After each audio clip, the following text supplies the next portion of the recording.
Yeah, thanks, Eric. It's good to see you smile a little bit there.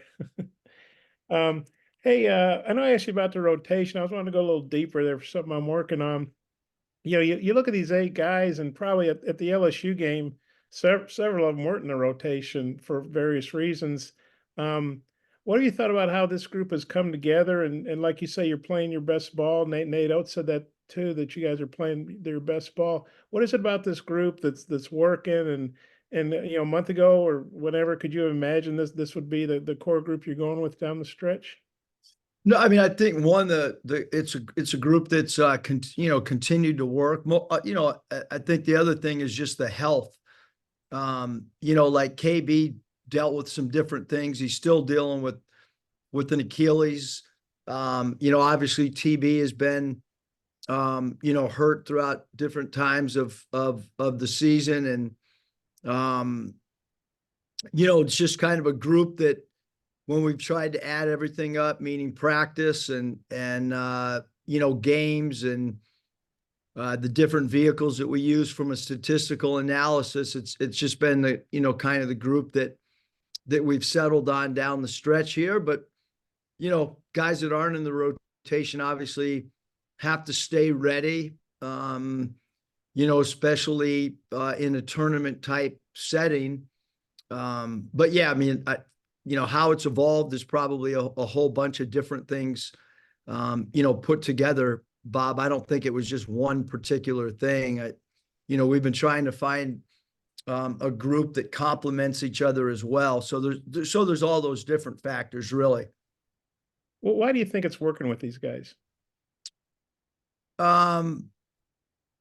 It's a good, the combination together is good. It started, I think it was even the Mississippi State road game. Devo was playing the 4 at that spot, at that time. So it hasn't just been this group. I mean, it has been, for the last couple of games, but it's they complement each other. I think that's one thing. I don't know. I'm trying to contribute to your story, Bob. I appreciate that. I don't want to make anything up. And when I say the group, I don't mean just the starters. I mean the 8 guys that you're. And I think you had 16 different starting combinations. I know like nobody likes doing that, right? But how good is it? Or how good do you feel that you've been able to finally settle on a group and do it the way you've always done it?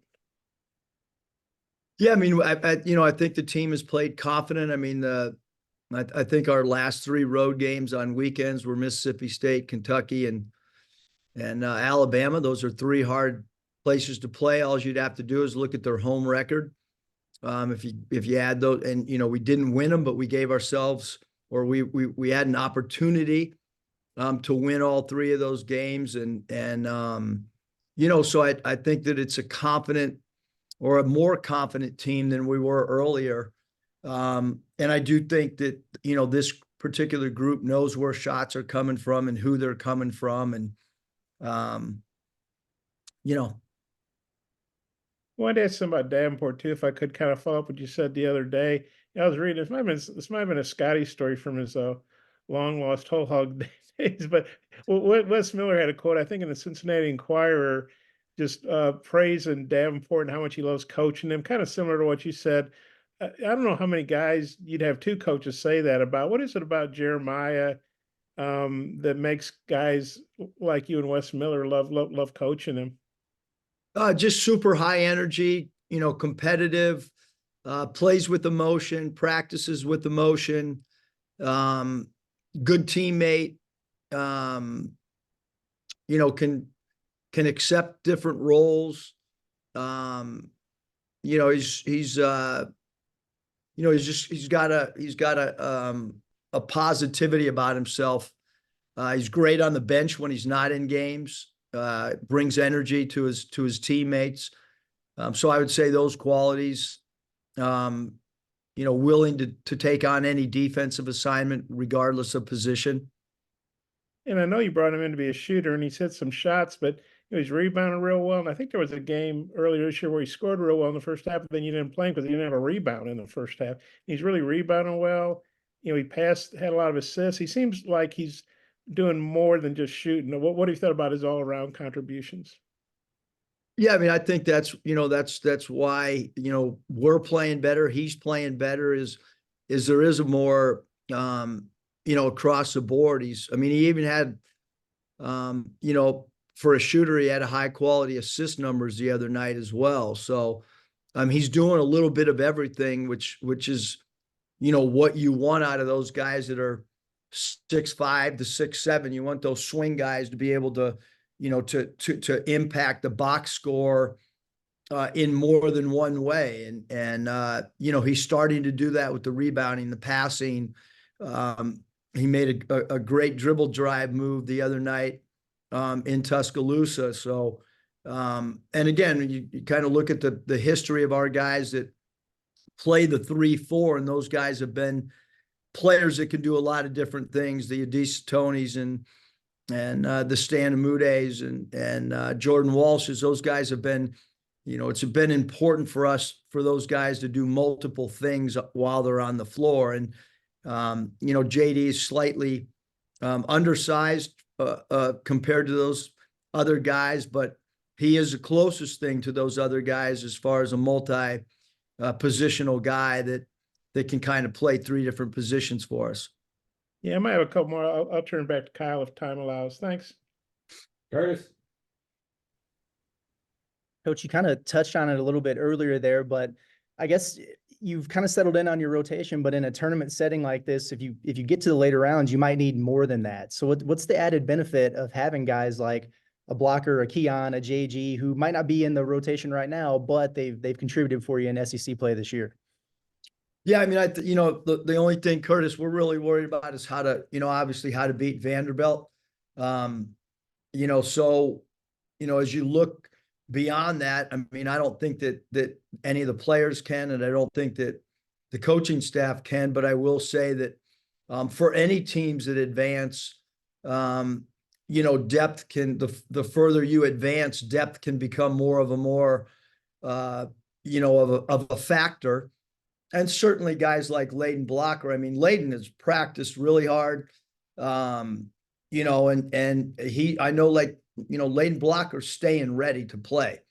And that's what you need to do. If you're not getting the reps in a game, it's important to stay mentally focused and get the reps and work on your cardiovascular. And I do think we have some guys that, first one in the building, those guys, that are doing that type of stuff, they're staying ready to play. And like I said, if you're fortunate, any team that's fortunate enough to advance, rotations can alter with each extra game that you have to play. Scotty. Yeah, Eric, I wanted to ask you about Makai. Just how valuable has his progression been over the last month plus? I guess just in terms of giving the front line some stability with guys in and out of the lineup. Yeah, Makai's been great. Pick and roll. We're playing through him. He's done a great job of rolling. He also understands when to short roll against different defenses, and he's played really, really good basketball. You look at his last 10 game segment. We need him to play better than the Vandy game, because other than that game, he's played at a high level. And so we just need him to continue to do what he's been doing, to continue to play like he did against Alabama and some of these games of late. He's really played fantastic on both ends of the floor for us. And then on Caliph, looked at his numbers, at least one steal in the last 6 games, 4 blocks in the last 2. Has anything in particular stood out to you defensively with him, maybe from early in the year until now? Yeah, I think he's just way more comfortable in our system right now. I think he understands the terminology. I think he understands, where he's supposed to be on the weak side defensively. And then I think his on-ball awareness has become more aggressive as well. So I think all those factors, would be why I think we're seeing defensive numbers increase with KB. Hutch. Yeah, Eric, you mentioned several times that y'all played really well down the stretch, except for maybe an 8-minute stretch against Vandy, and you got those guys coming up. Do you look back at that stretch and kind of watch the film with the team and try to make specific corrections based on that, or is that kind of been completely flushed? No, I think it's extremely important as you play a team multiple times that you look and review things that you did well and things that you didn't do well. And certainly Jerry Stackhouse, they run great stuff. They'll change up their defenses. They have 3 players that are playing at a high level, and Coach Stackhouse does a great job of getting Manjon and T. Lawrence and Lubin inside. He gets those 3 guys the basketball, and then they have other guys that are surrounding those 3 that can make threes.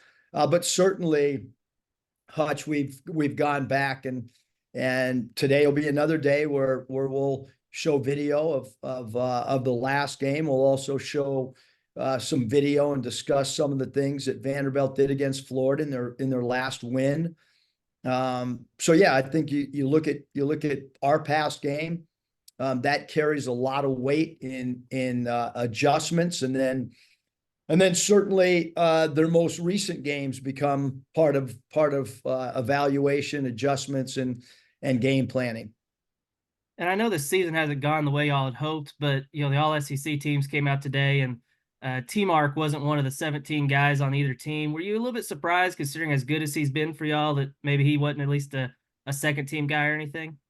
Yeah, Hutch, I came straight from lunch, had some salmon at Taziki's, and walked in here, and Kyle put me in front of you guys. So I don't know what time that came out.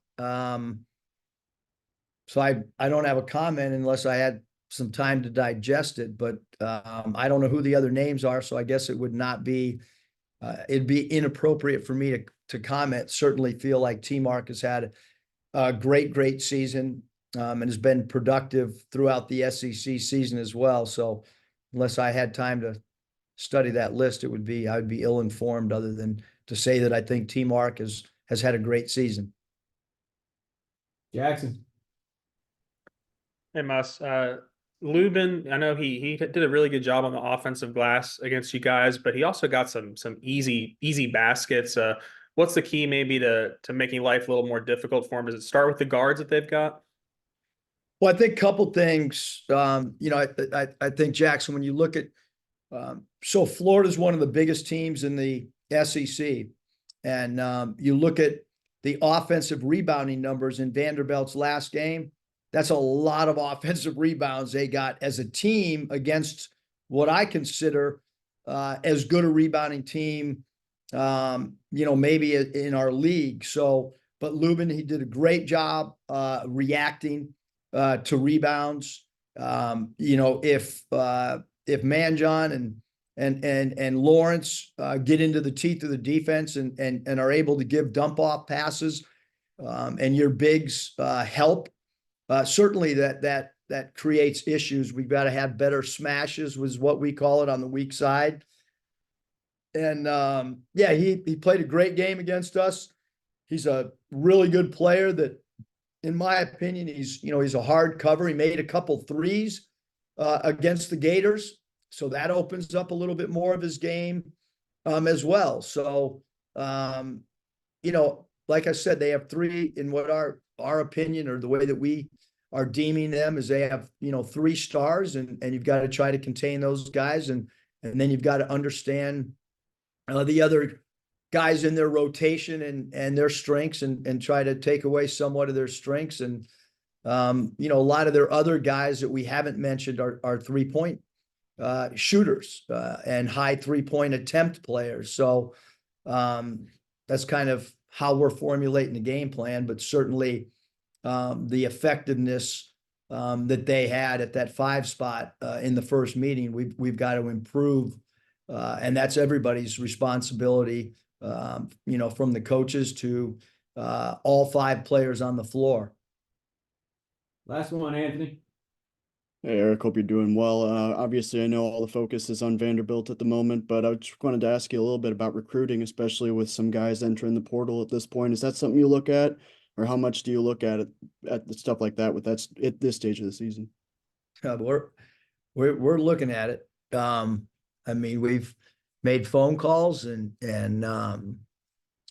if it requires video evaluation, there's not a lot in the portal. There might be stuff that's on social media that says, a guy's going in, but until a guy actually shows up in the portal, in the NCAA database, so there are not a lot, but there's a couple guys that names that'll pop up in there, and we'll evaluate and do what we can and recruit the minute after we evaluate. Then it gets to a matter of are you going to make phone calls or not? And look, before Elite Eight games, we've been doing Zooms. I've said that in the past. So certainly if you're playing for an Elite Eight and an opportunity to make a Final Four and you're doing Zooms, then certainly we're going to be working to the best of our ability right now, as well as preparing, which is the most important thing, is to prepare for Vanderbilt. That takes, that's the front seat, and then the back seat would be, recruiting and working the portal as names pop up in there. Thanks, Mus. Thanks, you guys.